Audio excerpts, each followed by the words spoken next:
once again to listening time. Let me tell you of an approach which can develop oral comprehension skills through attentive listening. This approach is what we call the whole text repeated approach. Let me show you how this approach is used in the classroom. I'm going to play a short text. As I play it, look for the answers to these questions. What is the text all about? What title can you give it? Are we all ready? Yes, ma'am. Then listen carefully. Before, people had no clock of any kind. They rose when the day set in and worked until dark. The first type of clock was a sundial used by the Chinese and the Egyptians. Later, the Greeks realized that a sundial did not work on a cloudy day or at night. They measured time by letting sand trickle through a hole in a pot. The Romans burnt candles that had rings painted on the skies to show the number of hours that went by. What did you notice? Yes, during the first reading, the teacher made the students listen to the text and look for answers to two questions. The questions were meant to develop the ability to determine the main idea. Let's go back to the classroom and see the next part of the lesson. Now, listen to the same text. This time, look for details that support the main idea. Are we ready, class? Yes, we are. Okay. Before, people had no clock of any kind.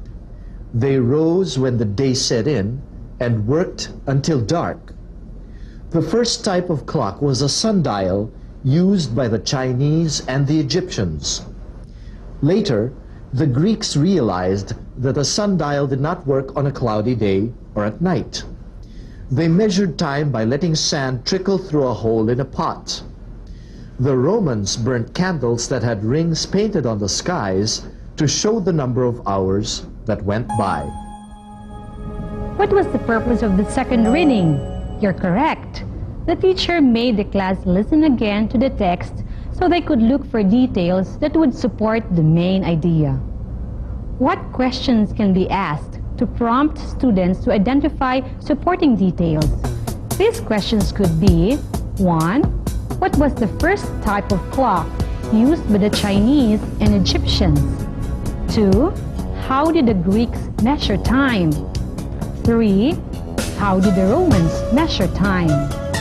Sometimes, questions are given even before the text is read, or they may be given after a segment of the text is read.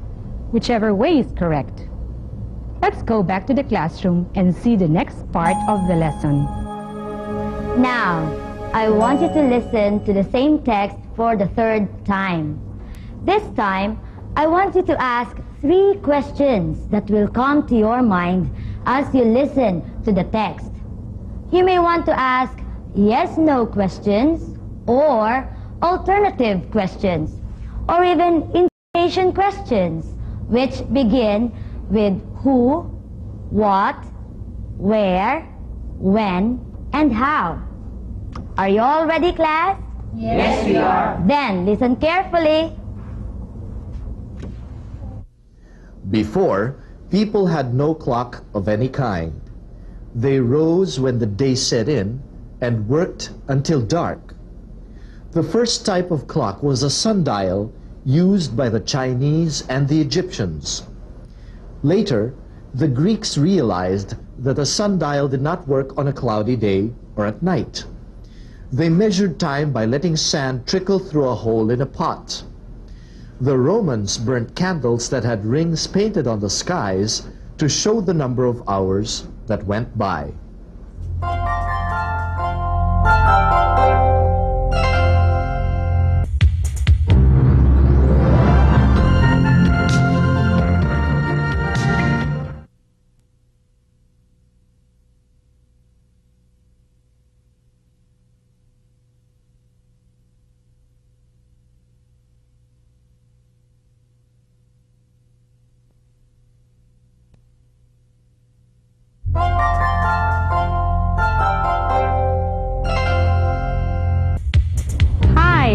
Let's talk about the last part of the lesson.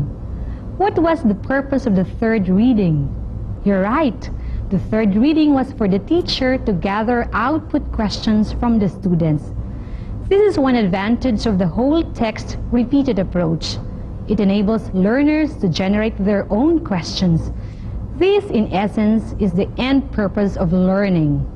So you see, the passage was read 3 times with a different focus each time. The first time was to get the main idea. Second was to single out supporting details. The third was to have students raise their own questions. What is the whole text repeated approach then in relation to attentive listening? This approach enables the learner to develop his or her oral comprehension skills by way of looking for the main idea, identifying details that support the main idea, and enabling the learner to generate questions about the text. Let's look once again at the 3 steps. First, the teacher asks the learner to listen to the text with the intention of making him or her identify the main idea of the text. Second, the teacher makes the learner listen to the text again, this time asking him or her to identify details that support the main idea. And third, the teacher asks the learner to listen to the text for the 3rd time to enable him or her to raise questions that come to mind as he or she listens. The whole text approach is the only one of the many approaches that develops oral comprehension skills. There may be 100 ways that are available to the learner. One thing we should realize is the fact that oral discrimination and oral comprehension have to be developed among our students. Let's sum up what we have learned in today's listening episode. We said that oral discrimination can be done through attentive listening. When students listen attentively, they can distinguish between and among critical sounds. We also said that when they listen attentively, they can understand instructions, directions, news reports, advice, lectures, speeches, and gather as many kinds of information as possible. We also said that the whole text repeated approach develops attentive listening skills when students do oral comprehension activities. The whole text repeated approach enables learners to get the main idea, look for details that support the main idea, and generate questions on their own. Well, I hope you were able to gather insights as we went through the various activities in this episode.